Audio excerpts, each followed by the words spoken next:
So they found a train, or rather they claim to have found a train. They're not confirming one way or the other whether or not the train contains the gold. But what they are saying is that there is a train, it has military usage, and that it is deep in a tunnel where the treasure hunters are claiming to have located it. The treasure hunters are claiming that this is as significant a discovery as discovering the Titanic. So just to recap for anybody who's been snoozing for the last couple of weeks, this is the Nazi gold train in Poland. According to Poland's culture minister, a deathbed confession by someone who hid the train led to its discovery. The train's location was then pinpointed using ground-penetrating radar, and the train is apparently along a 3-mile stretch of track in Wolfsburg, which, as I said, is in Poland. It's about 3 miles from the Czech Republic border, but it is not confirmed whether or not it contains gold, art, jewelry, and documents. Here is what the Polish culture minister is saying. He says the following: "I'm certain the train exists, but it might contain dangerous material. This is an appeal for any further investigations to be put on hold until we have finished the necessary official procedures relating to securing the site." Now, Margaret, stories, folklore surrounding the Nazi gold and surrounding the Nazi gold train go back years, and since it was hidden 70 years ago. And it's always just been a bit of an urban myth, and so people have claimed in the past to have found it. But what makes this unusual is that these two treasure hunters, why everyone's got excited, is these two treasure hunters have registered their find with attorneys, and they've gone out and made it much more official. And now that the Polish Cultural Ministry is making official comments, and everybody is following this. So the anticipation is that any day this train is going to be uncovered. Nobody knows for sure what is going to be on it. You know how I feel about this, Elliot. It really sounds like a very Indiana Jones moment. Dr. Jones, let's go. It this is. Like it's awesome. gold. It's Nazis. It sounds exciting. The reality is I think the other note of caution that people are saying is don't be surprised if it's not ingots of gold. Don't be surprised if it isn't that kind of Hollywood moment.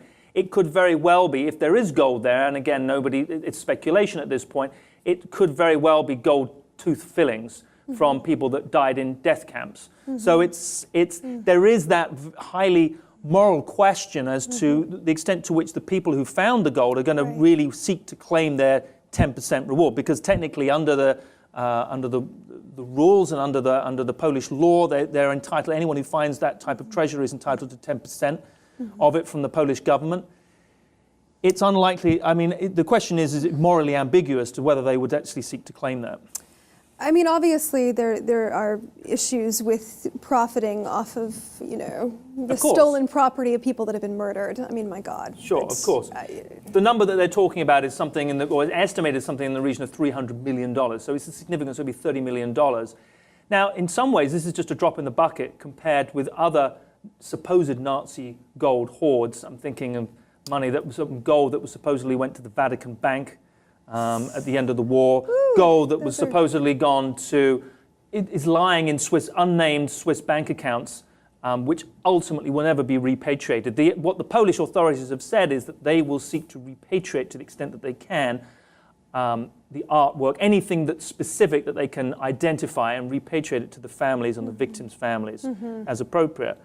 So this is sort of it is a significant, cool, awesome find, a great story. But this is like a little fish compared to, those thieving, conniving members of assuming that that's correct, that the Vatican actually has Nazi money stored. I mean, that's always been that's always been the speculation. That's never been confirmed. It's always been denied. Just to be clear, that's always been denied by the Vatican and the Vatican Bank. But the rumors and the speculation, a U.S. investigation that took place in the 90s indicated that a significant amount of money, we're talking like $350 million worth of Nazi gold, found its way into funding. It found its way into the Vatican Bank, and that's being held in unmarked Swiss bank accounts. That, again, it's just a drop in the bucket, but it just goes back to the point. But notwithstanding that, it's still a very, very cool find. I mean, the fact that it's a deathbed confession of somebody who hid the train. Sexy story, Elliot. Very sexy story. Finally coughing up the secret. We'll wait to see, and with bated breath, to see what actually happens, what actually transpires when they do uncover this train. I anticipate that it's going to happen any day now.